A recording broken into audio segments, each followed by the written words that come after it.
2 years ago my house burnt to the ground after being struck by lightning. Thankfully it was during the day, so our 3 kids were at school and my husband and I were at work. We lost everything, but we were safe. It took almost 11 months for the insurance to pay out. The insurance covered 1 month worth of hotel stays, but after that we were made to fend for ourselves, and the only option we had was to move in with my SIL.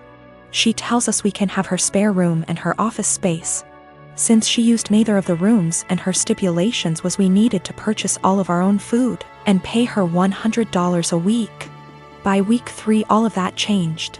She then decides we need to pay her $250 a week and we can only use 1 room. So all 5 of us were crammed into the smallest room she had, which was the size of a glorified closet space and didn't even fit a twin bed and a small dresser. So we lived out of trash bags and slept on the floor for close to $1,000 a month some months, and still had to purchase all of our own food, despite her claiming my children on her food stamps. She also had no bills outside of her land tax, $450 a year, electric and heating oil, which she hardly ever filled.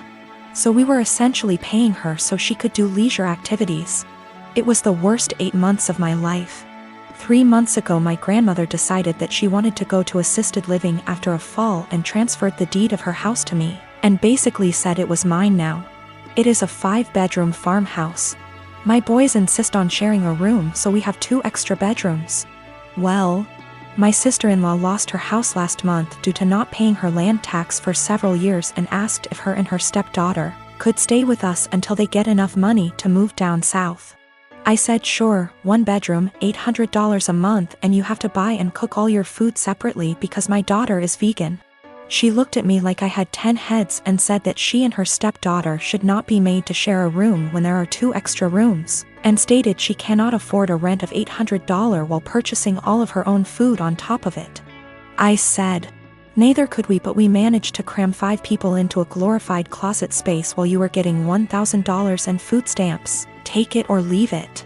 She decided to leave. I'm currently working part-time at a restaurant on my university's campus. I mostly work shifts with this one girl, we'll call her Anna, who is all for the body positivity movement. She embraces her body type and regularly posts inspiring quotes or images on her social media accounts. Personally, I have nothing against this at all. I am also in full support of treating and accepting everyone no matter their body type. However, I do believe that everyone should be healthy, eating right, exercising, taking care of their mental health, etc. Or at least attempting to be. I don't support those who use the body positivity movement as a cloak to shield and justify their unhealthy and damaging behaviors. However, despite being a supporter, Anna regularly comments on my body type. For example, I always bring food for my shifts since I personally think the food there is not the healthiest: burgers, fries, more fried food, etc. Anna will often say things like, "You should eat a burger, you could use a few extra pounds, honey," or "You look skinnier than last week. I told you to stop eating salads every day." She'll sometimes even feign concern for me and ask me in private if I was struggling with my weight, and then proceed to tell me that I look way too skinny to be healthy. One time I was changing into my work shirt in the back and Anna saw my stomach and commented that my stomach was starting to look like a man's. I have no idea what that even means, but I doubt it was a compliment. These hypocritical comments have pissed me off.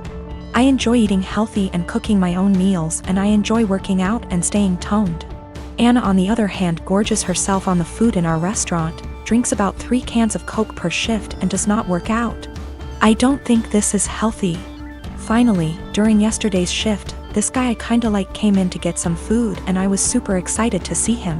He turned out to be a bit cold towards me, and the whole event was a bit anticlimactic. Oh well. Anna witnessed the whole thing, and after he left, she said, maybe he's into Kuvya girls. I basically blew up at her and called her out for all of her hypocrisy. I asked how she could call herself a supporter of body positivity when she regularly shamed my body. Then I told her that she was unhealthy in many ways. I called her out on her eating habits. Bitter and jealous of others who are in control of their health and bodies, and deluded for believing that she is healthy and fit. She called me insecure and told me I was being rude. It was reaching the end of our shift, so I clocked out early and left so I didn't have to argue with her more. I was mad for a bit and told one of my best friends. She said that I was right and all, but that I was insensitive in the way I brought it up and suggested that I apologize. I'm standing my ground but want to hear other opinions as well. My cousin Jake got outed about 4 or 5 days before his 18th birthday in the summer. His parents, my aunt and uncle, made arrangements for him to be sent to one of those awful camps that claim they could cure him. A kid in his community was forced to go and came back and was clearly not well, so Jake didn't want to go. Jake ran away from home and jumped from one family house to another. His folks didn't file a missing person report because they didn't want to look bad to their neighbors. They just told them that he went to that camp willingly. He disappeared in the middle of October and turned up in my city a week later. After making sure he was safe to bring home, my wife and I allowed him to stay. He didn't want me to tell the rest of the family for a while, because those people at the camp keep showing up to take him. I made sure to talk to a lawyer, who assured Jake that they cannot take him. 3 days ago, he told his parents he was here. A few hours later, those damn camp people showed up, but they were unable to take him. My family has been blowing up my phone for the last 2 days, angry that I didn't tell someone sooner. Well, Jake didn't feel safe yet, and still doesn't. I wanted to make sure he was ready. Still, even those that want to protect Jake is upset with me for hiding him. I figured I wasn't the for hiding him from my more narrow-minded family. It was those that really wanted to help Jake that made me feel guilty. They were all scared out of their minds and wanted the peace to know he was okay. I felt bad for not telling them. Though I am sure they wouldn't have turned him in, I felt bad because we were working on keeping him safe.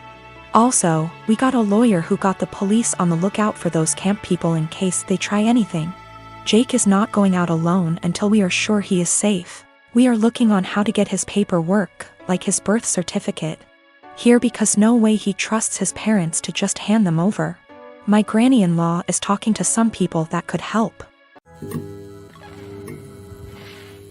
I have 3 fingers missing on my dominant hand. It's fine. I can type and everything and even manage to tie my shoelaces most days, and on the days I can't, that's the dyspraxia. However, I won't deny that it looks a bit odd to most people. I only have my 4th and 5th fingers, so my hand looks a bit like a child's drawing of a rabbit, and not a good one. I'm used to people asking about it, usually after staring for a good minute or 2, but I still find it annoying. I really don't get why you'd think it would be an okay thing to ask someone about, but hey, I wasn't raised in a barn. Usually I nip the questioning in the bud by just explaining the truth from the get-go, and assuming that enough people will gossip about it that the message will spread by the end of the day. It always does. Anyway, I started a new job about a month ago, and I honestly could not face going through that same cycle again.